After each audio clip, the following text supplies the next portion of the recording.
ግንቦት 20 ሕግ የማያውቀው በሕግም ያልተሻረ በዓል ነው።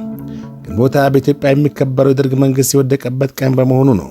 ይሁንና በይፋ በሕግ የታወቀ የሕዝብ በዓል አይደለም። ይህንን ለመርዳት 1997 ዓ.ም አዋጅ እና የበዓላት ዝርዝር በ1997 ዓ.ም የወጣ አዋጅ ቁጥር 16 በ1997 የሕዝብ በዓላትና የእረፍት ቀንን የሚያስተናግድ ሲሆን ግንቦት 20 በዚህ ዝርዝር ውስጥ አልተካተም።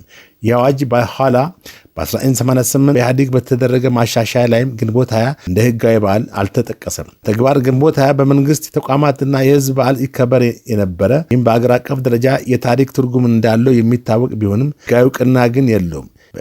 2024 የወጣው አዋጅ የበዓላትን ዝርዝር የዘረዘረ ቢሆንም ግንቦት 20 በዚህ ዝርዝር ውስጥም አልተካተተም። ይህም በሕግ ስርዓት ውስጥም ያልተካተተ መሆኑን ያሳያል። ግንቦት 20 በሕግ ሳይሆን በተግባርና በፖለቲካ ውሳኔ የሚከበር በዓል ነው።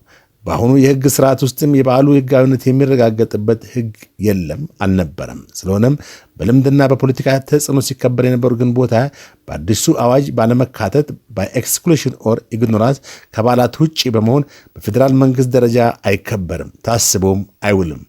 በአጠቃላይ ግንቦት 20 በታሪክና ፖለቲካዊ ምክንያት በኢትዮጵያ የሚከበር ቢሆንም በይፋ በሕግ የተረጋገጠ የሕዝብ በዓልም አይደለም። ይህንን የሚያረጋግጡ የሕግ ሰነዶችም እንደ አዋጅ 16/1967 እና አዲሱ አዋጅ 1334 ህዝባር 2024 እውቅና ነፍገውታል።